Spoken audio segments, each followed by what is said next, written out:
My two little sisters right now are chained up. They're chained up? I don't have proof of everything, but I have proof that my sisters are chained up. Put the kid down! Let's go. He's done. Did break into my home when I was sleeping. You, me. There is no doubt in my mind that you are one of the most dangerous men to ever walk on this planet. This is Todd P. Heap. The man who's torn apart so many families has learned his fate. A 52-year-old, Todd P. Heap is facing multiple charges for kidnapping and murder in South Carolina. Between 2003 and 2016, Todd kidnapped and murdered 7 people. 3 bodies buried, a woman found chained alive, and a cold case solved, all by the acts of Todd Kohlhepp. On November 3rd, 2016, Todd was eventually arrested. Following his arrest, the police searched his house, but what they discovered left them speechless. Just a girl. How are you, honey? He's a paramedic, sweetheart. Oh, yeah. Okay, we're going to get you out of there, okay? Do you know where your buddy is? Yes. He shot him? Who did? Douche.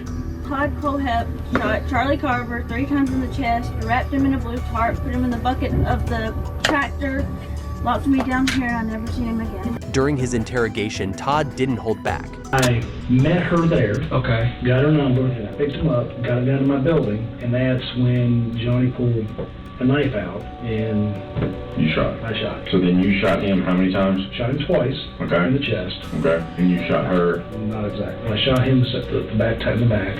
Got her to calm down, but I had her cuffed, and she wouldn't go anywhere. I held her there for a couple days. Now in court, Todd listens as the family members of his victims tell him how they felt. Sorry that the events that led to such a gruesome day had to happen at all, because there was always a better way to deal with things. I forgive you. I'm not fully there yet, but I don't hate you. I just miss him so much. In the end, Todd accepted a plea deal that allowed him to escape the death sentence. Believer in the death penalty. This was a death penalty case. But it's not fair to these family members to wait years and years and years for justice. However, he was sentenced to life imprisonment. He showed no remorse for his crime. Take this crop duster.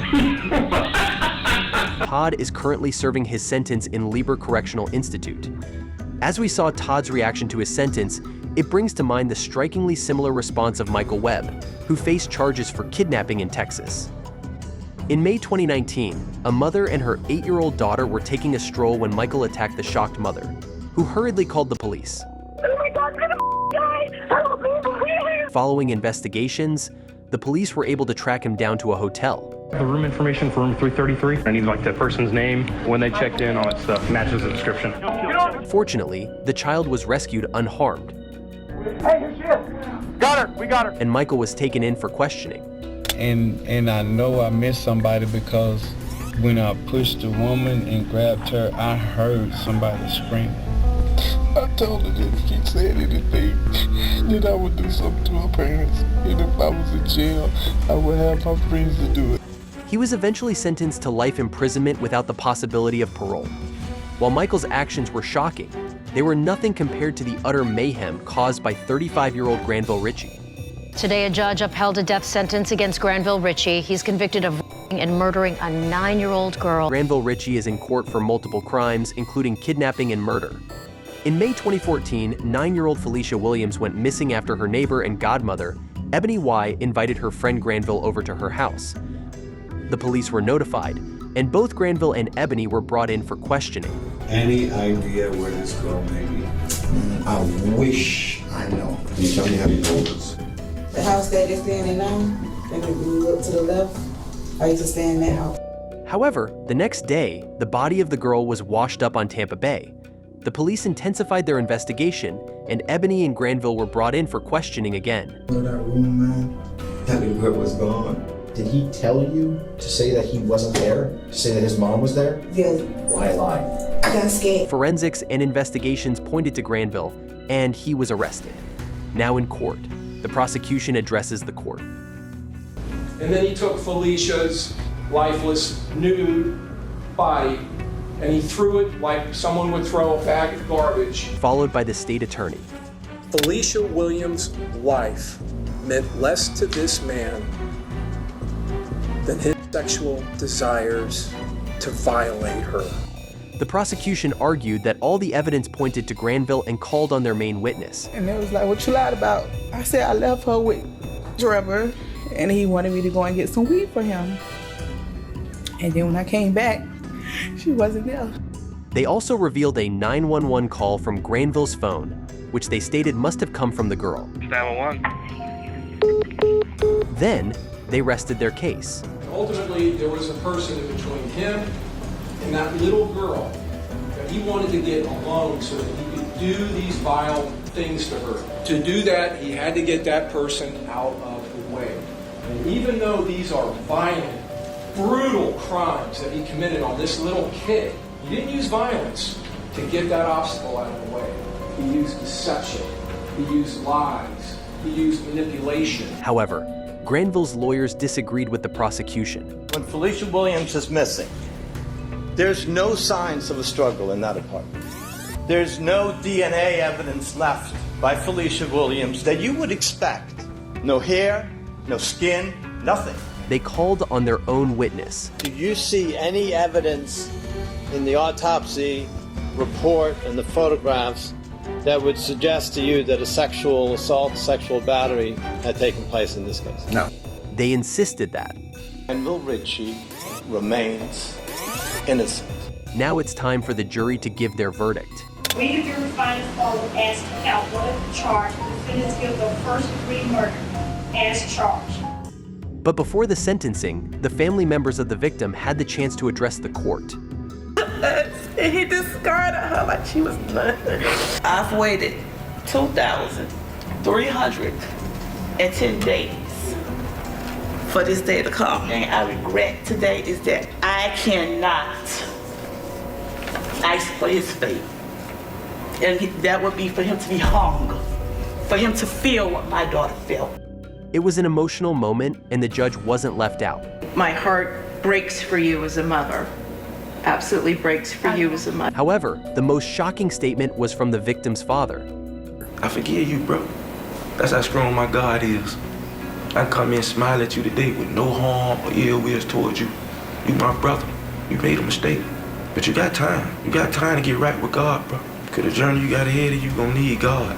Finally, it's time for Granville to learn his sentence. Jury unanimously found that defendant should be sentenced to death. You will remain incarcerated until the date of your death is scheduled to occur. If you do ever pray to a higher power, either now or at some point before the date of your death is scheduled to occur, and you truly seek forgiveness and redemption for the sins and the crimes you have committed, I hope that you are granted it. And I do still see the humanity in you. Granville showed no emotion and is currently awaiting his death in prison. Just when you thought you'd seen it all, another convict surpasses Granville's wild behavior. County 911, where is your husband? Somebody I just want from. Enter 21-year-old Jake Patterson, who is facing charges for kidnapping and murder. In October 2018, Jake kidnapped 13-year-old Jamie Lynn Claus from her family home and fatally shot her parents. Jake was obsessed with her and held her captive until January 10th, when she escaped. Following her escape, she reached out to kind strangers who called the police. County 911. Hi. I have a young lady at my house right now, and she says her name is Jamie Claus. Okay, what's your address? 1-4. Jamie, do you know when he's going to come back? Who's going to come back? His name is Jake Patterson. And she said, I am Jamie Claus? Yes. She said, he killed my parents. I want to go home. Help me. Ma'am, my deputy, she just wants you to lock. Jake was later arrested. Now, in court, the judge explains his situation. I understand that if the court felt justice required, I could impose 2 life sentences consecutively with a 40-year sentence consecutive. Yes. Knowing that, do you still choose to plead guilty? How do you plead to that charge? Guilty. Even in court, his obsession with Jamie didn't reduce. As he was led away, Patterson turned and said, "Bye, Jamie." Next, it was time for the victims to tell him how they felt. This monster, Jamie won't have her mom and dad at her dance recitals. Now, Jake addresses the court. I would do, absolutely anything to take back what I did, I would die. Before I did this, I planned on taking multiple girls, killing multiple families. I wanted to treat them differently, play mind games with them. I also just wanted to scare people. I hated everyone, but no one in particular. But before he learns his fate, the judge speaks directly to him. I've been a lawyer for almost 40 years and a judge for the last 16 years, almost entirely in this county. And these crimes rank as the most heinous and dangerous that I have seen either here or anywhere else in the state of Wisconsin. Not only were you a danger to the Claus family, you are an extreme danger to the public in general. There is no doubt in my mind that you are one of the most dangerous men to ever walk on this planet. Finally, he learns his fate. Regarding the first-degree intentional homicide of James Claus, I sentence you to life imprisonment without the eligibility for release on extended supervision. Just when you thought Jake couldn't sink any lower, their behavior in prison will leave you stunned. Other inmate jumps towards Patterson, who backs up, and then throws a punch. Fortunately, a prison guard intervened. Small door pops open from the prison guard bubble, and a guard extends an orange-colored beanbag shotgun and fires a round, hitting the railing. The two men separate and then lay on the ground. Jake is still serving his sentence in an outdated prison in New Mexico. While it was clear that Jake wasn't happy to spend the rest of his life behind bars, his reaction was similar to the case of Bradley Yawn. Piece of shit. Let's go. He's done. He was in court on charges of home invasion and aggravated kidnapping. In November 2021, Bradley attacked and kidnapped 77-year-old Christine Schmidt. Now in court, the prosecution lists his crimes. When it was starting to get dark, she started to have car trouble. She must have been so scared. When you have trouble, people stop, they pull over, and they help you. But instead of a random act of kindness, the defendant and his accomplice showed up. They showed up to commit an act of violence, an act of terror. She was kidnapped by the defendant, she was robbed by the defendant, and she was brutally and violently sexually. However, Bradley insisted on defending himself. Your Honor, I object. Grounds? The death has no relevance in this case. You will see that today, here, and throughout this trial, there are major tales told. Tales that are tall. He called his first witness, and the testimony got intense. You stated you were subpoenaed for phone records, correct? Objection, Your Honor. We just dealt with this. I'm just letting the witness know where we're at, Your Honor. He was here, he knows, so next question, sir. Then he called his second witness. Objection, Your Honor! I will sustain the objection, Mr. There was no 911. Objection, Your Honor! I'll ask the bailiff to have the jury return to the jury room and we'll address this. Now it was time for his concluding statement. I'm not a heinous, perverted creep. I do not go around robbing people. My two greatest friends are elderly people. One just happens to be 76 years old. She was my next door neighbor. Never. My best friend in the world, he's 62 years old. Just turned 62. My mama taught me better than this. She didn't teach me to go out here and do these things, nor did I do them. I wouldn't care if I was a prosecutor or not. I wouldn't sit here and call the defendant a man. I'd call him a piece of Excuse my terminology, Your Honor. Sometimes evidence isn't evidence. After listening to the arguments, the jury now gives their verdict. Defendant Bradley Yawn, guilty of home invasion with a dangerous weapon. But before he learns his fate, Bradley had some tricks up his sleeves. Your Honor, I am my own attorney. I have some issues to take up with the If court. you file a written motion, notify the state of those issues, and then we can schedule those for a hearing. It seems like things don't get filed, Your Honor. The clerk just does not file them. That's one of my reasons. Things off you, dude. Mr. Yawn? Piece of shit.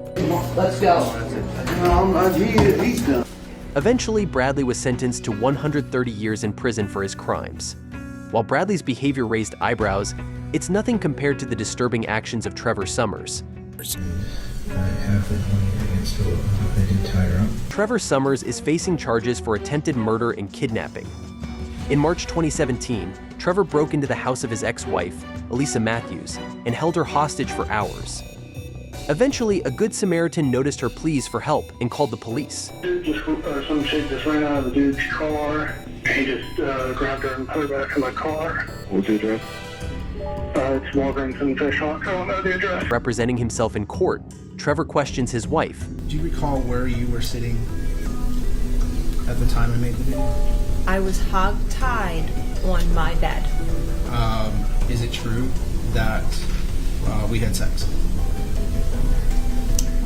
After the several hours of being hog-tied, you untied me and had sex with me a second time. Unintimidated, Alyssa told the court what really transpired. I threatened you to have sex.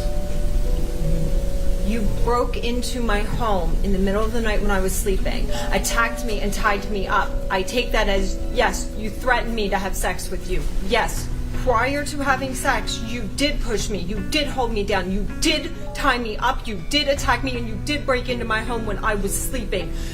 You me. Now it is the turn of the prosecutor to present their case. They began with Alyssa. Things are where they're supposed to be. You can see that we packed, we left, and we had a plan to go to my house. Her accusation is that she was tied to go to my house. Then the caller testified.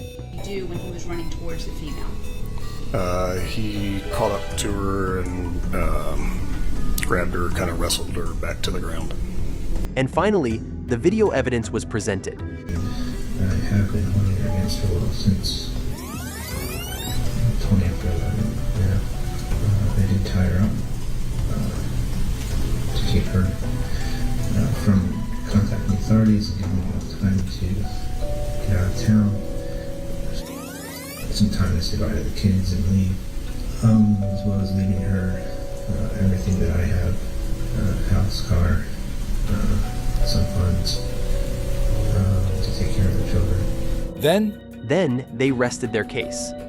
Law enforcement did not check to see if these directions even fit to a map. Now it is time for Trevor to learn if his argument convinced the jury. The defendant is guilty of attempted murder in the first degree. Trevor was sentenced to life imprisonment without the possibility of parole. While this action may be seen as an effect of divorce, the same can't be said for the case of David and Louise Turpin. It's a couple who were in court for the torture, kidnapping, and maltreatment of their dependents in California. In January 2018, one of the children called the police. I went emergency. What are you reporting? I just ran away from home because I live in a family of 15, and my two little sisters right now are chained up. Okay, how old are you? I'm 17. And how many of your siblings are tied up? 2 of my sisters, 1 of my brothers. How are they tied up, with rope or with what? With chains. Following the call, she met up with an officer and provided more details of her situation. Hi, what's going on? I just ran away from home. Okay. I live in a family of 15. Okay. My 2 little sisters right now are chained up. They're chained up? Yes, Where are they chained up at? on their bed. Now, mother didn't chain them up just to be mean. They're chained up because they stole mother's food. Uh-huh. I've never talked to anybody out there, so I've never been alone with a person, so this is very hard for me to talk. Do your parents know you left your house? No, they don't. Do you take any medication? What's medication? Medication? Yeah, what's medication? Do you take pills? Do you take pills? Oh, I For- don't think I've ever taken a pill before. Okay. How did your sisters get like this? Okay. Your parents chained them up? Yes. Take a seat in the back of my car. Okay. Do you have any injuries? What's injuries? Are you hurt? Oh, no, not right now. What are your parents going to do when they find out you left? They're gonna want to literally kill me. What's the worst thing they've done to you? They have choked me against the bed, and Did you call the police? I didn't have a way to get a phone yet. This is the first chance I've got to. The officer called for backup and went with Jordan to investigate her claims. Hey, do you mind if we come in and just take a look, make sure everybody's safe and everything's okay? Okay, what kind of call did you get? Well, we got a call that there was a young female walking around saying that she came from a house over here. We were able to find out that this was a house, and we just wanted to check and make sure everybody was okay. Think that she came from here? That's what she said. We're gonna come. However, what the officers saw shocked them. David and his wife Louise were promptly arrested. Now in court, they readily admitted to the crime. Is it true that on or about you did in fact commit violation of Penal Code Section 237, Subdivision B. Yes, Mrs. Sturgeon. Now it's time for the children to tell the court what they went through. My parents took my whole life from me. I saw my dad change my mom. They almost changed me. But I realized what was happening. I immediately did what I could to not become like that. I love both of my parents so much. Although it may not have been the best way of raising us, I am glad that they did, because it made me the person I am today. I just want to thank them for teaching me about God and faith. I hope that they never lose their faith. It was an emotional moment, and Louise couldn't hold her tears. However, the children were not done. I cannot describe in words what we went through growing up. Sometimes I still have nightmares of things that had happened, such as my siblings being chained up or getting beaten. This time around, David couldn't help but react to the statement. It's finally time for the couple to address the court. An emotional David spoke first. I thank God for all of my children. Each one of them is a blessing from God. My homeschooling and discipline have good intentions. I never intended for any harm to come to my children. I'm sorry if I've done anything to cause them harm. Then Louise addressed the court. Sorry for everything I've done to hurt my children. I want them to know that Mom and Dad are going to be okay. I also want them to know I believe God has a special plan for each of them. Before they were sentenced, the judge expressed how he felt. Are indeed engaged. They're a gift to their parents, they're a gift to their family, to their friends, they're a gift to society. Now they learn their fate. Both defendants are sentenced to life with the possibility of parole with a minimum parole eligibility of 7 years. David is serving his sentence in California State Prison. Corcoran and Louise is incarcerated in the Central California Women's Facility. David and Louise Turpin are prime examples of kidnappers acting crazily. Thank you for watching. The cases we've explored today show the unimaginable impact of crime on victims and their families. These stories remind us of the resilience of survivors and the importance of justice. Stay tuned for more, and don't forget to like, share, and subscribe for more updates on similar cases.